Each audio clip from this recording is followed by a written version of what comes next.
Hi, friends. It's George Conrad from Gang Grid Sports. Welcome back to a special edition of Eddie and George Present the Memory Yard, where legends never die. We're doing our favorite Thanksgiving Day football memories. And the first thing you're going to notice is there's no Eddie. Eddie is a PIAA basketball official. He got called in to do a game tonight, so I am on my own. But as promised, we are here to do our special pre-Thanksgiving Day special edition of the Memory Yard, and I'm just going to roll with it because I actually have Eddie's notes. I know what he was going to talk about, so we're just going to roll with that. One of the things that happened leading up to getting together or planning to get together to do this this special cast was that Eddie got a hold of me and said, "Hey George, I love all the NFL games. I have a lot of great memories, but boy, my best memory is the Nebraska-Oklahoma game on Thanksgiving Day. Johnny Rodgers and Greg Pruitt." And I said, "Eddie, let's roll with it." College football is where it all started anyways. And I have my own special memories of Thanksgiving Day, although I do remember that 1971 game. I was only 7 years old, but I do remember it for this one specific reason. Johnny Rodgers opened the scoring with a 72-yard punt return. It was electrifying. I remember watching that as a little kid and thinking, boy, I just want to do that. I just want to get out on the field and do that. So it was one of the things that I really noticed. Of course, I loved Greg Pruitt when he was playing college football. He was, other than Pitt and Penn State players, Greg Pruitt was my favorite college football player of that time. So it was a lot of fun watching that. But here was the funny thing. When I started researching that 1971 game, which was called the game of the century, Nebraska came in number 1, Oklahoma came in number 2, and it lived up to its billing. It was a back and forth game. Like I said, Rodgers opened the scoring with a 72-yard punt return. But here was the thing. I got a few notes here. We always do notes with the Memory Yard. So here was the big thing. Greg Pruitt, he had 10 carries for 53 yards. Rodgers had 4 carries for 27 yards and 5 receptions for 61 to go along with that 72-yard punt return. And that was it for those two superstars. The final score was 35-31, so there was a lot of action. Here's where all the action came from. So Jeff Kinney was a big running back for the Cornhuskers back in the day. He had 31 carries for 176 yards and 4 touchdowns in that game. Can't tell you that I remember that, just off the top of my head. Remember the Rodgers punt return, but not that. The other big star of the game was Oklahoma's quarterback, Jack Mildren, who ran the ball 31 times for 130 yards, and he scored 2 touchdowns himself. Going back to Kinney, though, he's the guy that scored the game-winning touchdown. I guess it was 31-28, and Kinney scored the final touchdown to put the Huskers up and win that game. So that was a fantastic memory, of course. Thank you, Eddie, for bringing that up. Now, I also looked into the 72 game because in my research, I found out that they played the next Thanksgiving, too. I wanted to see what Pruitt did in that game. He had an ankle injury. He didn't play. And once I found that in my research, I actually remembered the fact that Greg Pruitt didn't play. I was very disappointed as an 8-year-old at that point. But Johnny Rodgers sure did play. Now, despite the fact that Pruitt missed the game and Johnny Rodgers did play, the final score was 17-14 Oklahoma, and the Sooners came out on top this time. And Rodgers had a great game. He accounted for both Nebraska touchdowns, and he had 2 carries for 26 yards, not a lot, but he did have 7 receptions for 124 yards. Now, you didn't see a lot of passing, at least not for these teams. They were like wishbone teams, So there wasn't a whole heck of a lot of passing, but of course Rodgers was a back. He was more of a wing, I guess, than a straight-up running back or a straight-up wide receiver. He was more of a wing or a slot back, which was an actual position when I went to high school. Running back, tight end, slot back. I was a slot back, believe it or not. The biggest slot back in my high school's history. Anyways, so that was a great game as well. I don't have the memories of that game that I do from the Rodgers punt return, but it is very apropos, though, that Eddie wanted to start with college football because as I did some more research, here's what I came up with. Of course, the first Thanksgiving Day football games was a college football game. Yale versus Princeton in 1876, centennial year. After that, it was so well received that after that, many colleges started hosting Thanksgiving Day games. So it became more of a college tradition at that point. Now, there were some startup professional leagues before the NFL came to be in the late 1800s, early 1900s. Every one of those startup leagues played games on Thanksgiving. In fact, some of them so inundated Thanksgiving that if there was 12 teams in the league, there were 6 games on Thanksgiving. Everybody played on Thanksgiving Day. The NFL, the inception of the NFL was 1920, and right from the very beginning, they started playing Thanksgiving Day games. Now, they did play more than 2 games on many Thanksgivings, 3, 4 games. There were still some semi-pro teams and some smaller professional leagues that played on Thanksgiving Day as well. But as far as the NFL went, the main hosts early on were the Chicago teams, the Bears and the Cardinals, who eventually went to St. Louis and then ended up in Arizona. But the Bears and the Cardinals hosted a lot of Thanksgiving Day games early on. One of them, there are 2 of the main opponents were the Packers and the Giants, because between the Packers, the Giants, and the Bears, they were the 3 most popular NFL teams to start everything out. So they were a popular opponent for Thanksgiving Day games. Of course, as time wore on, you eventually came to 1934 when the Lions. Well, before that, there was the Portsmouth Maroons. I think that's where the Lions came from. They hosted a few games, but when the Lions came into being, they began hosting in 1934. They hosted every year after that up until 1939. In 1939, the NFL, at the behest of the government, they were cutting down on travel. World War II had already broken out. The U.S. hadn't entered the conflict yet, so but they were still cutting down on unnecessary travel. So they just decided that the two teams that were the closest, the Eagles and the Steelers, that they would play on Thanksgiving Day. So 39 and 40, the Steelers drove down the turnpike and played in Philadelphia and got their hats handed to them twice.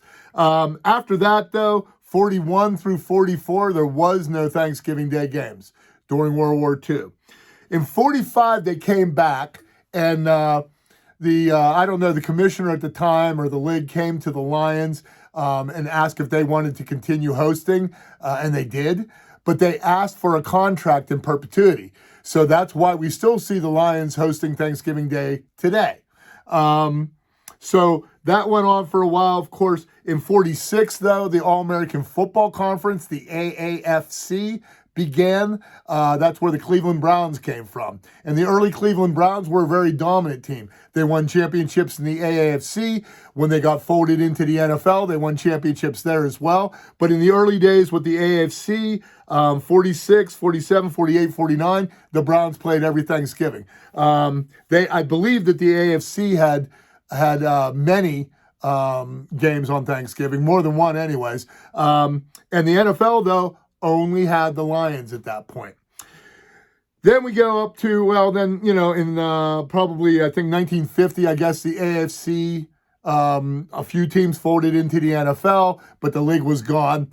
But by 1960, we had the AFL. When the AFL came in, which those teams that survived, that got into the NFL, became the AFC that we know today. But the AFL began in 1960. The New York Titans, who eventually became the New York Jets, they hosted the first couple of years. Now, there were multiple games, but they hosted the first couple of years. Denver hosted some games for a number of years. And from 60 to 69, there were AFL games on Thanksgiving Day, as well as the Lions game. And then in 66, the Cowboys started hosting. So the NFL went back to 2 games again. Now, I think that was in response to the fact that the AFL by then was doing 2 games every year. I really do believe I remember the Raiders and the Chiefs playing on a Thanksgiving Day game. I mean, every year at my grandparents' house, my family, my dad's family, loud talkers. I got that from them. Like to talk. They were all salespeople, but boy, they love their sports and they love to eat. And we all got together on Thanksgiving at my grandparents' house up on Maple Ave and watched football. There was only 2 games at that point. In the late 60s, we did have the AFL games. And that's what I'm saying. I think I remember seeing the Raiders and the Chiefs play on a Thanksgiving Day game. But, it became ingrained. It was part of our family tradition. It was something that we all loved. More on that later, but, the AFL all the way up to 69, like I said, and then they officially joined the NFL. And then in 1970, with everybody being in the NFL, they went back to just 2 teams hosting, which were the Lions and the Cowboys. From there, things went forward. 1975, 1977, Pete Rozelle decided that he wanted to offer the St. Louis Cardinals, who were known as the Cardiac Cards back then. Don Coryell coached them, and they were famous for comeback wins.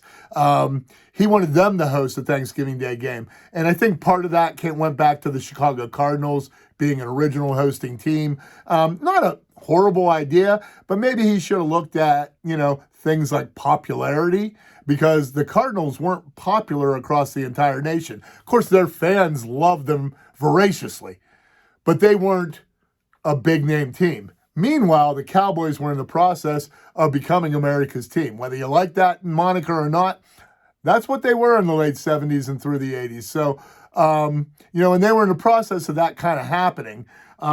So 75, 77, the Cardinals hosted. 76, they traveled to Dallas. So they got to play in 3 straight games.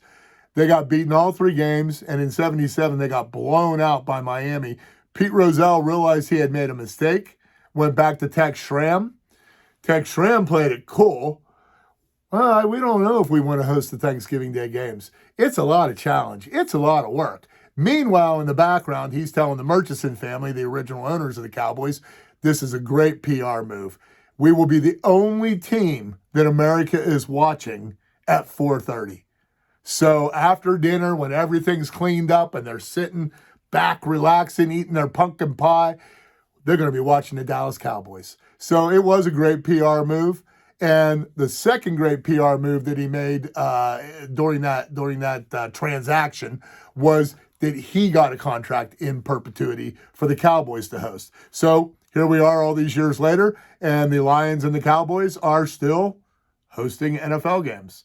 In 2006, or on Thanksgiving, in 2006, the NFL began broadcasting a 3rd game in primetime. And of course, that's moved around all over. They haven't had one team be a perpetual host. I guess that's more fair to everybody. It's pretty cool. But, I'd like to see some teams get a little more opportunities to play on that Thursday night game. But we'll see what happens going forward. But anyways, that's kind of a little background of Thanksgiving Day football. One of the other things that Eddie wanted to talk about was, Barry Sanders, how much he loved watching him on Thanksgiving. Of course, that was later on. We were young adults whenever he was playing.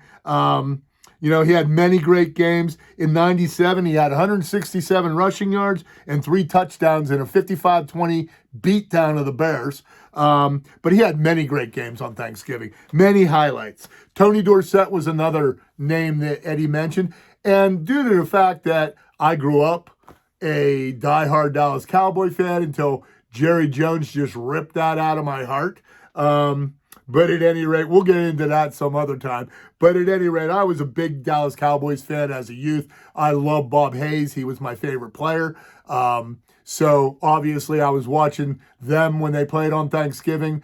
Tony Dorsett, when he came in after winning the Heisman Trophy in 76, I believe, he came in 77. And that was a year that the Cowboys didn't host. After that, though, he got to play on Thanksgiving Day every year the rest of his career, at least when he was healthy. He ended up with 723 total rushing yards on Thanksgiving Day and 9 touchdowns, including his greatest Thanksgiving Day highlight, which was a 55-yard run against the Cardinals in 1983. The Steelers. I have to bring this up because I grew up in the heart of Steeler country. Despite the fact that I was a Cowboy fan growing up, my entire family were diehard Steeler fans. Almost all of my friends were diehard Steeler fans. So let's talk about this real quick. I did bring up that back in 39 and 40, the Steelers and the Eagles were the only two NFL teams that played on Thanksgiving Day. That's pretty cool. That's something that probably not all Steeler fans know. The next time that they played was 1950 on Thanksgiving. They beat the Chicago Cardinals 28-17 for the Steelers' only Thanksgiving Day victory. Now, they played 7 total times. They're 1-6. In 83, they went to Detroit and got really beat down 45-3. They played Dallas in 91. They went back to Detroit in 98 and lost in overtime. And then in 2013, they went to Baltimore and played them on the primetime game. Now, this brings me to one thing. This is not a homer effort, Gang Grit Sports, nor the Memory Yard, but being that I have so many people who, right now, my reach is mostly local anyways. So most of my friends and family are going to be the people who watch this. Hopefully we're getting a few fans, but they're all Steeler fans. So we're just going to bring this up. I know they don't love the fact that they're 1-6, but here's something that I would like to put out to the NFL. Why not let the Steelers host a primetime Thanksgiving Day game? Boy, that would be so much fun. I would go to Pittsburgh.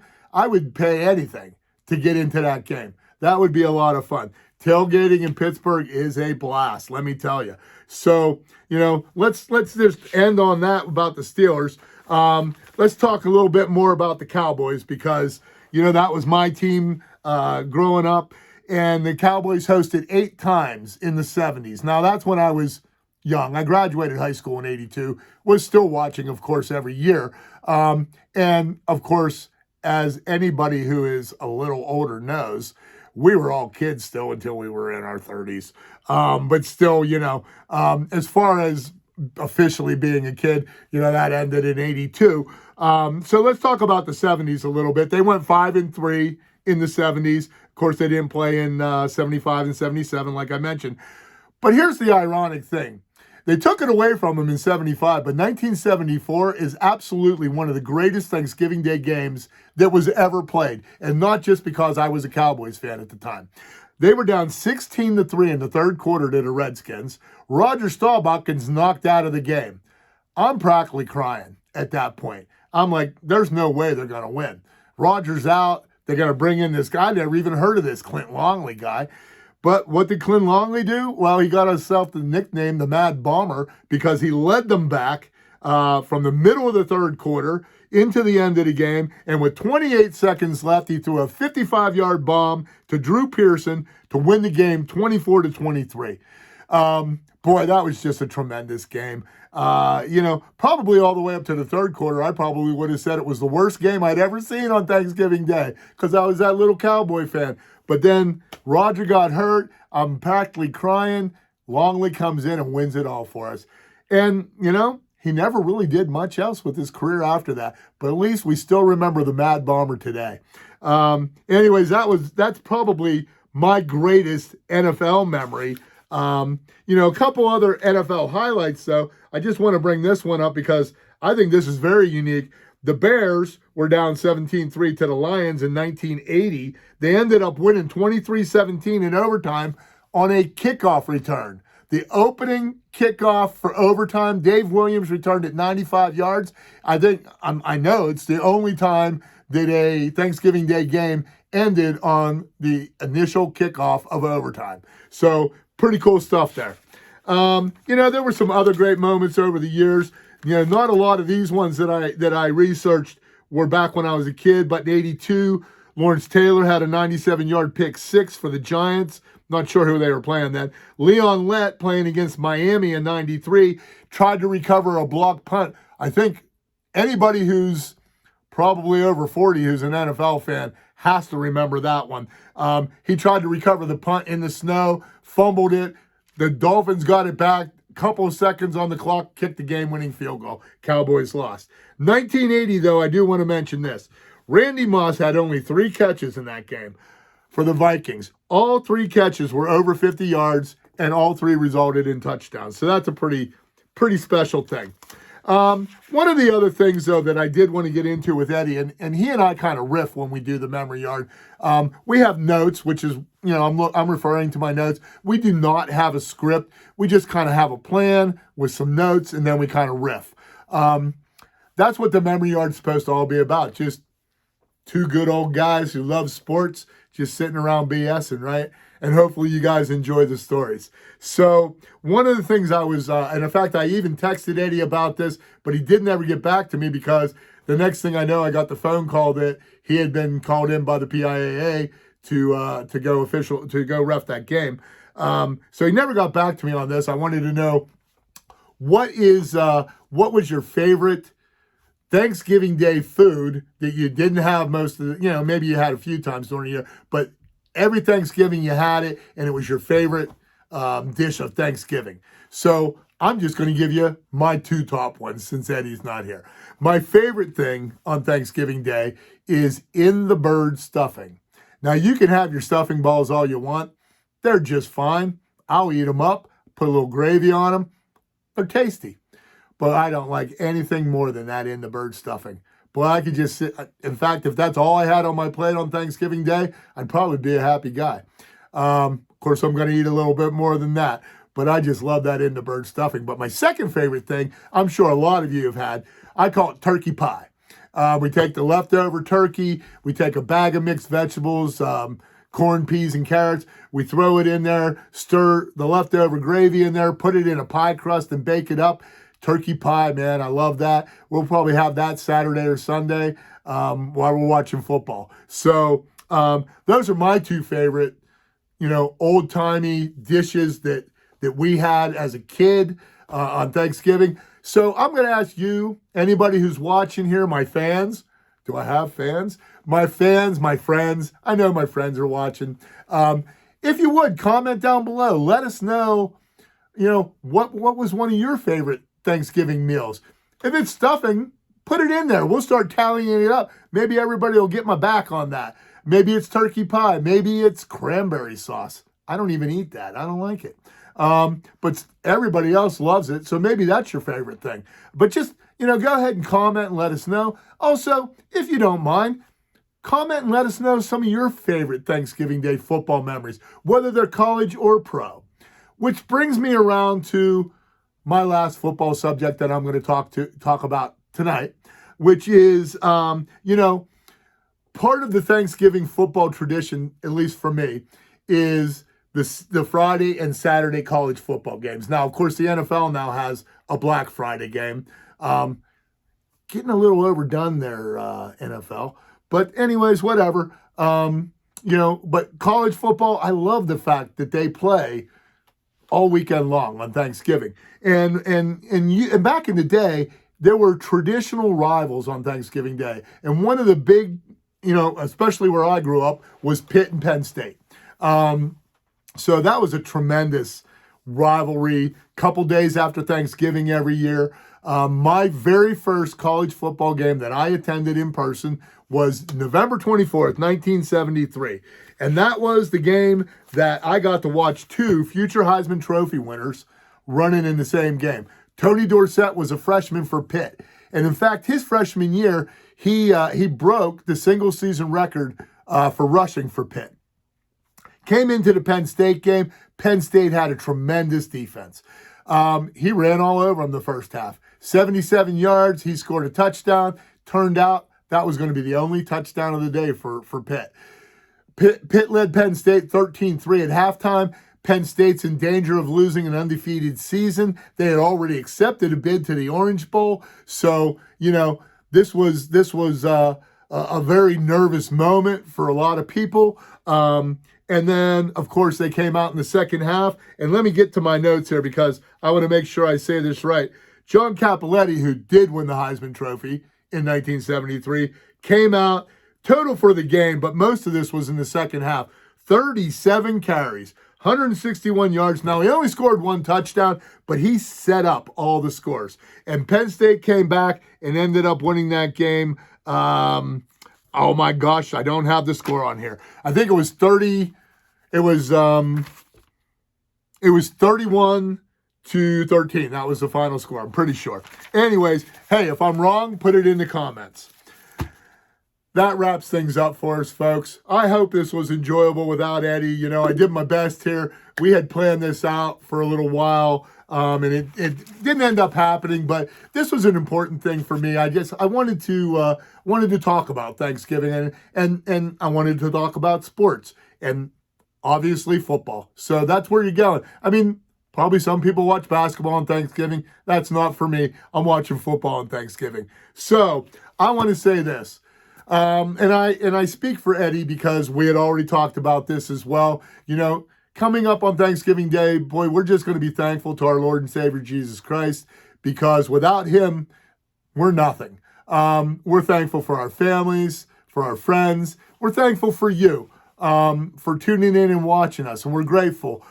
Great appreciation for anybody who watches this. Hey, if I get 3 views, I love you, 3 people. If I get 3,000 views, I love you. So hopefully we get a lot more views this time. But we're working on it. We're getting things better. But we just want to give thanks for all of our blessings to God. And then we want to thank you for joining us.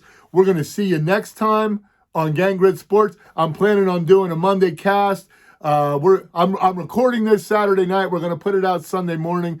Do a Monday cast. We're going to repost this on Thanksgiving Day. And then, who knows, I might even do a cast on Thanksgiving Day as well. Folks, keep coming back to Gang Grit Sports. Follow us on X at Gang Grit Sports.